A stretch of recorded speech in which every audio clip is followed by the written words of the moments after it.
Is Dying Light 2 any good? Let's talk about that after we read the description of the game. The virus won and civilization has fallen back to the Dark Ages. The city, one of the last human settlements, is on the brink of collapse. Use your agility and combat skills to survive and reshape the world. Your choices matter.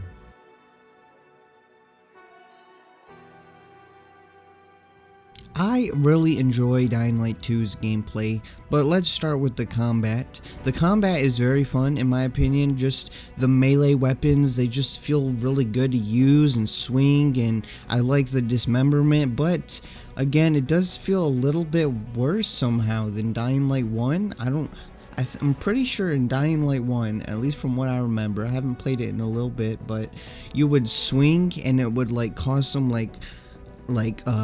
cut marks or like some marks on the zombies, but that doesn't really happen in this game. The only thing that happens is dismemberment, which is always fun.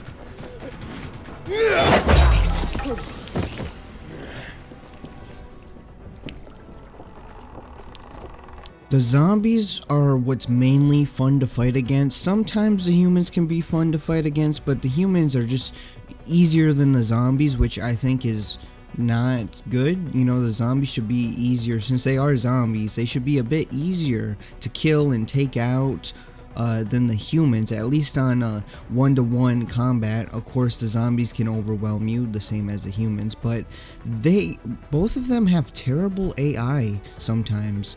It's weird because sometimes they're fine and then other times the AI is just completely brain dead.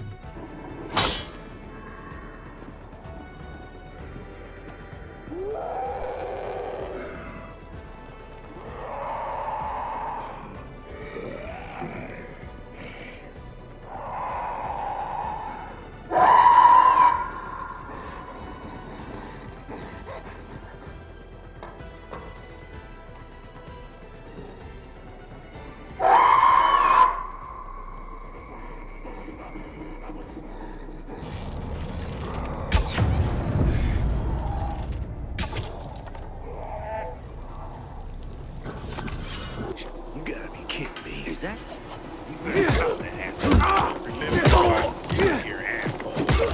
Choke on this, asshole!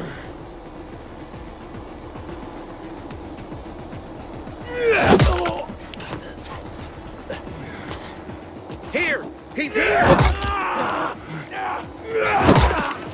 You can drop kick in this game just like the first one, but drop kicking in this game is super OP. I mean, you can have a boss fight and then boom, drop kick them and then the fight is over, but not really, because you're gonna have to fight that same boss like 3 to 4 times, and I'm not joking. They make you fight some of the bosses in this game 3 to 4, sometimes 5 times. 5 times.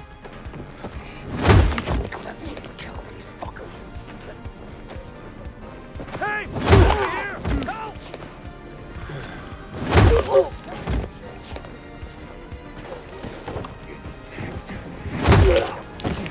How's it going?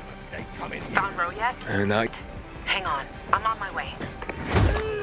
What the hell was that? We can do this the easy way. I would show some even more cheesier, like OP drop kicks, but then it spoils a little bit of the game, so I'm not gonna do that because they're boss fights and you literally can just drop kick some of the bosses and then they go flying into something and the fight is over in 10 seconds. It's hilarious, it's overpowered, but it's great.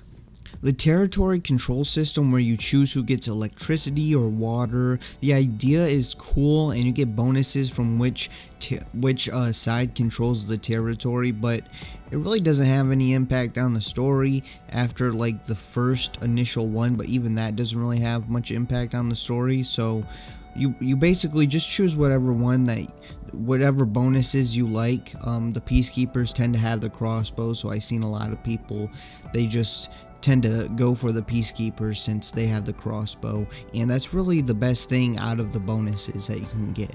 The parkour is really fun as always. I really like games that have parkour, like Mirror's Edge, Dying Light. Those are the two I can think of right now, but anything where you're just climbing things and jumping around, I don't know, something about it is just really fun. The movement for the most part in this game feels good, but sometimes it can feel a little bit floaty.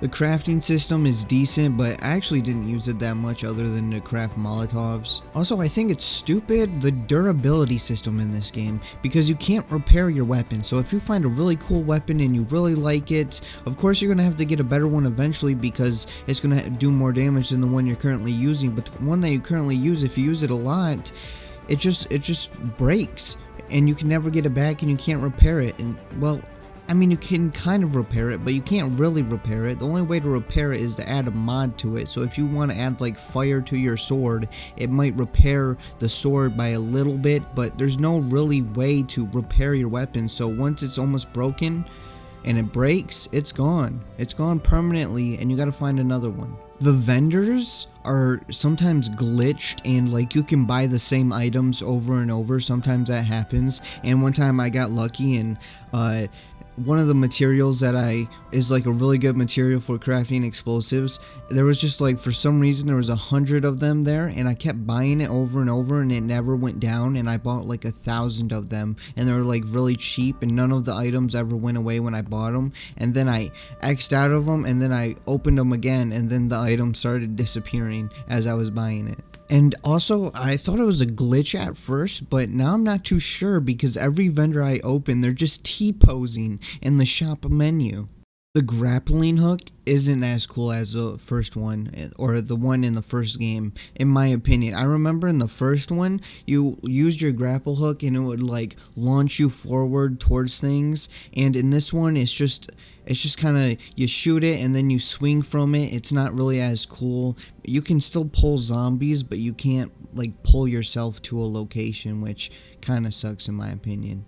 But there is a new addition to this game. There is the paraglider, and I think it's a nice addition. You can kind of fly around, and when there's like air popping up from vents or something, you can fly towards those and then they boost you up. They give you all your stamina back, which it takes stamina to fly the paraglider, and you get your stamina back from the vents, and you also get a boost higher up in the air. There are also puzzles. I think the puzzles are decent. I always enjoy some puzzles in games. I think the decision to get rid of most of the guns and focus on the melee combat in this game is a good decision, because the first one did have guns, but the gunplay wasn't very good, but the melee combat was the highlight, so them focusing more on the melee combat and not so much on the gunplay is a good decision. But if you want some ranged weapons, there are still some ranged weapons like the bow, the crossbow, and even a gun that you can craft later, but it's like a small gun that can shoot like 2 shots and then it breaks. You should be able to throw your weapons in this game though, because they did get rid of the guns, and I'm pretty sure they had the ability to throw weapons in the first game, and throwing weapons is always fun. I used to do it all the time in Dead Island, and why can you not throw weapons in this game? Like sometimes I just want to launch my great axe at some zombie's face. There is less skill trees. I'm pretty sure the first game had 3 skill trees: the agility, combat, and survivor. And in this game, there's only combat and agility. And the skills in this game, there is still less of them in the combat and the agility tree. But I didn't really notice, to be honest, because most of the skills that are in this game are just fine, and I didn't feel like any skill was missing. And some of the skills that were in the combat and agility, especially the agility, like in the first game, in the agility you had to max it out to get the grappling hook. In this game, you just have to progress in the story to get the grappling hook. Overall, I really enjoyed playing this game, even with all of its issues. At first, I was like, this game isn't very good. Like, the beginning of this game was just terrible, and I almost wanted to refund it, and I just wasn't enjoying the game. But then I just kept playing, and I was having fun, and then I got hooked on the game, and I just couldn't stop playing it.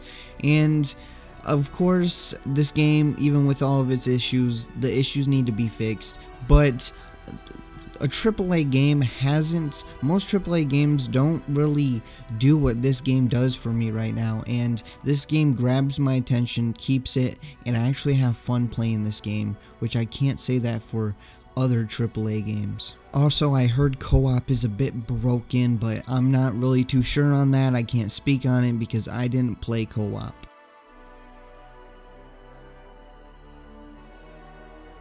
The graphics in this game are bad and good. The areas with lots of grass and trees, basically the beginning of the game and when you're outside the city, they look terrible, and I just don't like the way that it looks. It's just the lighting or something. I really can't put my finger on it, but it looked terrible, and that was part of the reason why I was just not happy with the game at first. But when you get inside the city, it like changes and it looks pretty good, especially when you're on top of tall buildings and looking around at all the landscapes and the city and stuff. It looks pretty good. But my goodness, the beginning of this game looked awful because it was in the woods, and I think it's the lighting that really just makes it look bad. But the ray tracing in this game is useless. Don't ever turn it on, as the game looks hardly any different, and the ray trace reflections don't even work, as when I had the ray trace reflections on, the reflections weren't actually ray traced, and I could tell by when I was looking in the area by the water,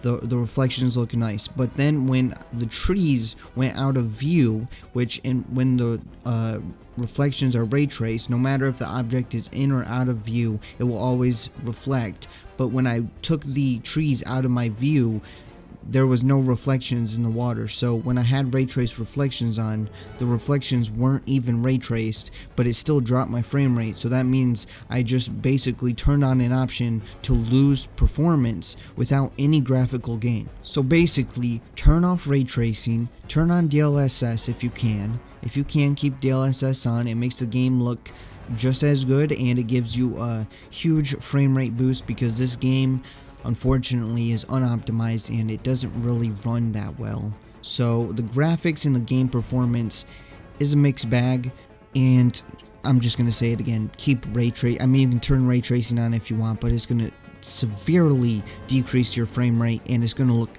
absolutely no different.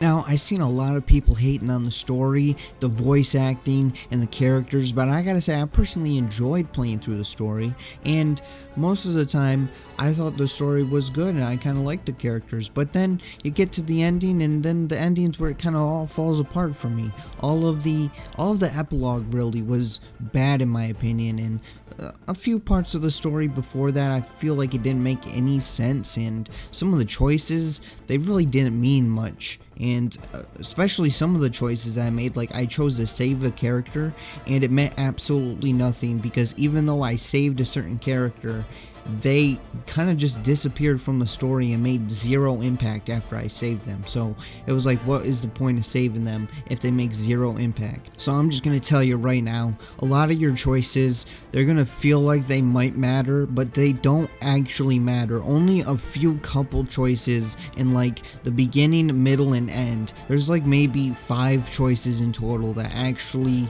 matter in this game. So even though this game's description, they advertise it like, hey, your choices matter, well, you know, your choices don't really actually matter that much. I think the story could have been better actually if they just gotten rid of the decisions, because if most of them don't really mean that much, what's the point of having them? And why make any decisions? And you can just craft, you know, a completely, you know, non-decision based story, and you know, you can play through it, because if your decisions don't matter, why even add decisions? They feel kind of pointless, and I feel like they make the story a bit worse, because you're making decisions that don't mean anything, and you might as well just have, you know, one decision and it play out that way if most of them don't mean anything. But I really like some of the characters. I know a lot of people kind of are hating on the characters, but I personally, I enjoyed and I really liked some of the characters, and I enjoyed playing through the story, even if some of the story made no sense.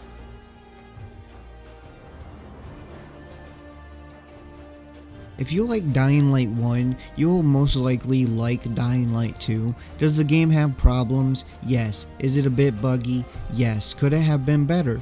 Yes, but it did something a lot of AAA games have failed to do recently for me, which is it actually grabbed my attention and then kept my attention, and I had fun playing it, which I think is the most important thing in a video game, is that the video game makes you have fun. So I recommend this game. Either get the game now, the standard edition, don't buy the deluxe or ultimate edition, just don't get the standard edition, or wait for a sale. But I think this game is worth playing, unlike most of the other AAA games that come out recently. I will definitely continue to play this game. I want to find some Easter eggs, some cooler weapons, level up to max level, and part of me actually wants to 100% this game. Anyways, that's going to be it for this video. I hope you guys enjoyed it. If you did, make sure to hit that like button, leave a comment below, tell me what you guys think about this game and this video. And if you haven't already, hit that subscribe button because you want to be subscribed. And I'll see you guys next time.